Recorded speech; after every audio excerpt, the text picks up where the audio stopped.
કચ્છના દરિયા કિનારે ગેરકાયદેસર દબાણો પર કાર્યવાહી કરાઈ છે। ભચાઉ, વોંધ અને ચિરાઈ નજીક દબાણો પર બુલડોઝર ચાલ્યું। સોલ્ટ માફિયાઓએ કરેલા ગેરકાયદેસર દબાણો પર ઓથોડો ઝીકાયો છે। મીઠાના પાળા અને પ્લોટ પર ગેરકાયદેસર દબાણ કરવામાં આવ્યું હતું, ત્યારે સ્થાનિક પોલીસની હાજરીમાં દબાણોને જમીનદોસ્ત કરાયા।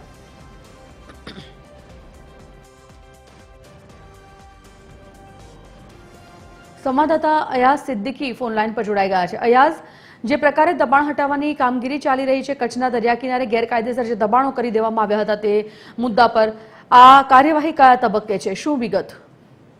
જી, ભચાઉના વોંધ અને ચિરાઈ નજીક તંત્ર દ્વારા કંડલા પોર્ટની જે જમીનો છે તેના પર મીઠા માફિયાઓએ જે દબાણ કરેલો છે તેને દૂર કરવામાં આવી રહ્યો છે। અંદાજિત પૂર્વ કચ્છ પોલીસના 100 પોલીસ કર્મચારીઓ અને અધિકારીઓની હાજરીમાં આ મીઠા માફિયાઓના દબાણો દૂર કરવામાં આવી રહ્યા છે।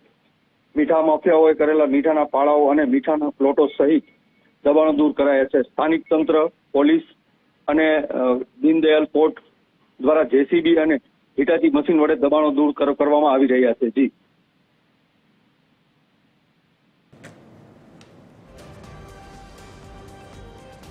જાણકારી બદલ ધન્યવાદ।